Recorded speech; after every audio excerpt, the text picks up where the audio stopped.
Hello everyone, we're kicking off week 7 and we're pulling together most of the things that we've learned to this point.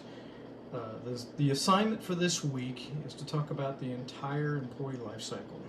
And we begin with attraction.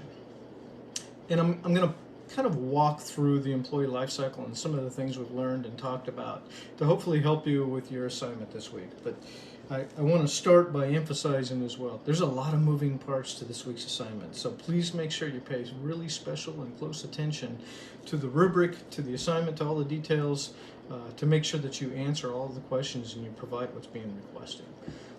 So I'll kick it off with attraction. When you think about attraction, I want you to think about, do we know what we're looking for? Do we know what the right skill sets are to be successful in a role? Do we know what that background looks like? Do we have good objective questions versus subjective questions to make sure that we get the right candidates? Once we've done that, are we looking for them in the right places? Are we trying to attract somebody with 25 years of experience in a particular area on social media sites like Snapchat and TikTok instead of Facebook? Are we looking to recruit new up-and-coming talent from Facebook instead of looking out and reaching out to universities, colleges, things like that, to people who are really just kicking off their career?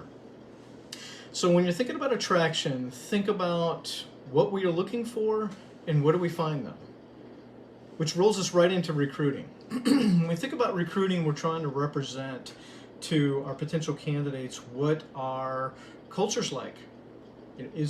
We want to convey this is a place that they may want to work, or at the same time make sure that we are the right fit for them and they are the right fit for us. Do we have a good 30-second elevator speech that can actually explain our culture and articulate in such a way that they can grasp it? Do we know what our biases are? Do we know what the biases are of other interviewers in the process? Have we accounted for them? Do we make sure that we have questions in a diverse interview panel to show that we have diversity? So when we think about recruiting, think about, again, we've talked about the posting. Now we're talking about, do we have the right people doing the interview? Do they have the right grasp on our culture that we're trying to convey? Now we jump into onboarding. Have we defined it? Have we articulated what onboarding looks like? Is our process a day long, a week long, a year long? What are all the steps in that process? Are we making sure that we've got socialization? We make sure we got integration? Are we making sure that nobody's sitting alone at the lunch table? Are we giving them regular check-ins through leadership to make sure that there's good alignment between the direct supervisor and the employee?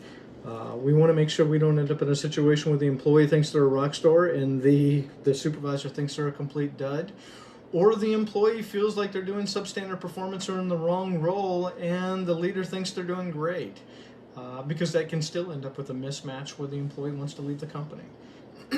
Now we jump right into retention. We talk about retention, thinking about retention. How do we get them to stay?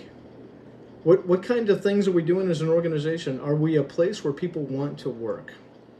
When people leave the organization, are they leaving for a better opportunity, or are they leaving because it wasn't the right fit for them, or they didn't like the environment, they didn't like where they were? Are we providing advancement opportunities with their own organization?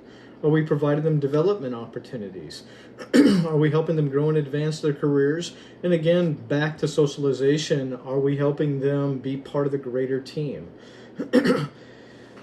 So now that we've walked through that, we think about how those things tie together and where HR really fits into this. HR is the primary eyes and ears of the organization from step 1 through step 7. Even though we don't own and control most of the steps and activities in each step, we're there to influence, guide, coach, and mentor on programs that do support each of these areas. We often act as mentors for leadership on the best way to drive and build and sustain the culture we have decided we want to have as an organization. When we see transgressions and deviations by both leadership and employees in any area, It's our role to come up with strategies to quickly create those deviations and work cross-functionally to address them.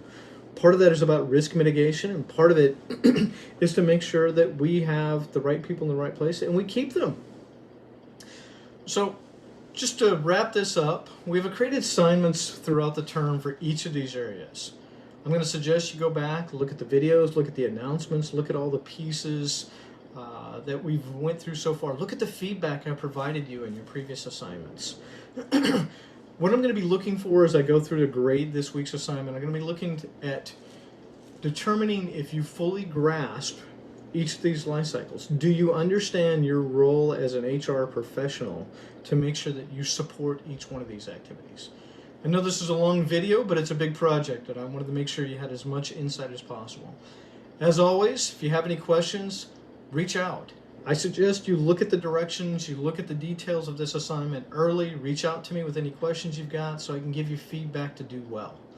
And again, as always, if you have any other thoughts or questions, reach out to me anytime. Have a great rest of your week, everyone.